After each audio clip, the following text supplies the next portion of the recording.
अस्सलाम वालेकुम, welcome to my YouTube channel logic cultivations. जी, तो हमने लास्ट टाइम किया था फार्मूला टैब। आपने यहाँ से आना है फार्मूले के अंदर और डिफाइन मैनेजर से आके आपने यहाँ से एरिया सेलेक्ट कर लेना है, यहाँ से एंड क्लोज। डिफाइन मैनेजर के अंदर आके डिफाइन नेम, यहाँ से आपने एरिया सेलेक्ट करना है, यहाँ से इसको डल कर देना है रेड पे क्लिक करके। अब ये देखें, यहाँ से मैं यहाँ पे आके ये एरिया मैंने सेलेक्ट कर लिया एंड देन इस पे अगेन रेड पे क्लिक करके इसको मैं फार्मूले को नेम दे दूँगा। फॉर एग्जांपल कुछ भी रैंडमली दे दें, मैं देता हूँ YUI एंड ओके। तो अब इसका फ़ायदा क्या है, अब इसको आप कहीं पे भी यूज़ कर सकते हैं कि फॉर एग्जांपल आपको यहाँ पे सम चाहिए उस फार्मूले का जो आपने अभी बनाया है सम। तो ठीक है, तो मैं यहाँ पे मैंने जो फार्मूला लिखा था YUI, अब ये देखें नीचे फार्मूला आ गया। उसके बाद आपने ब्रैकेट क्लोज करनी है एंड इंटर। अब देखें, अब यहाँ पे आपने लिखा था तो उसके अंदर कुछ ऐड करें 20। अब देखें ये 20 ऐड हो गया। अब 10 यहाँ पे यूज़ कर रहे हैं ऐड। अब हमने सम किया तो ज़ाहिर है यहाँ पे इनका सब का सम आएगा। अगर प्रोडक्ट करते तो प्रोडक्ट आना था, तो मैंने ये यहाँ पे स्टार्ट कर लिया।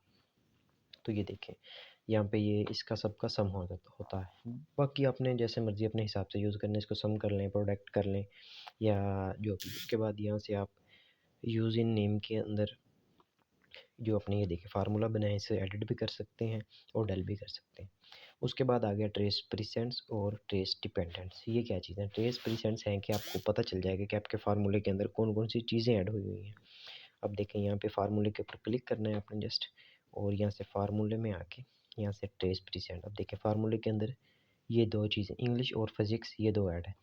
अब उसका इवज़ या उल्टा लगा लें, आपने डिपेंडेंट्स चेक करना है। डिपेंडेंट्स का मतलब अब आपने ये चेक करना है कि ये किन किन फार्मूला के अंदर यूज़ हो रहे हैं 96। तो ये डिपेंडेंट्स ये देखें ये इन सारी जगह पे यूज़ हो रहा है जहाँ जहाँ पे ये इनके एरोज़ जा रहे हैं, तो ये इसलिए यूज़ होते हैं। अब आपने रिमूव एरोज़ करने, तो यहाँ से आके रिमूव एरोज़। उसके बाद हमारे पास जो नेक्स्ट ऑप्शन है वो है शो फार्मूला। आप देखिए फार्मूले पे आपने क्लिक करना है। क्लिक करने के बाद आपने यहाँ से आके शो फार्मूला करवा लेना है। अब देखिए पूरी शीट के रैंडमली ये देखें सारी शीट के फार्मूलाज आपके पास शो हो रहे हैं एंड ये एट अ टाइम शो नहीं हो सकते। इसके अलावा अगर आप एक को क्लिक करेंगे वो एक का फार्मूला शो होगा, दूसरे का रिमूव हो जाएगा। तो उसके बाद आपने एरर चेकिंग करना है, आपकी शीट के अंदर कोई एरर तो नहीं है, या जस्ट एरर चेकिंग।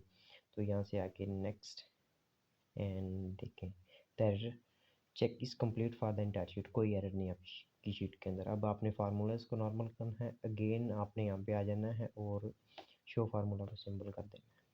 ओके, उसके बाद आपके पास आ जाता है वॉच विंडो। वॉच विंडो मतलब आपने इसके विंडो का पूरा एड्रेस प्रॉपर चेक करना है। यहाँ से वॉच विंडो और यहाँ से इसको डल करके आपने कुछ भी एरिया उठा लेना। मैं यहाँ से सेलेक्ट कर लेता हूँ।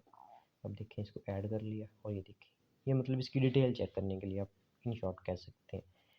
उसके बाद हमारे पास ऑप्शन है कैलकुलेशन का।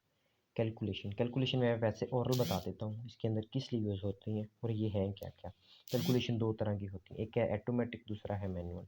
ऑटोमेटिक इसलिए यूज़ होती है जब आप इसके अंदर कैलकुलेशन ऐड करते हो कुछ भी तो फ़ौरन चेंज हो जाता है। अगर आप मैनुअल कर दें कर देंगे तो उसमें आपको आगे कैलकुलेट ना हो, ये कैलकुलेट शीट करना पड़ेगा, देन वो चेंज होगा।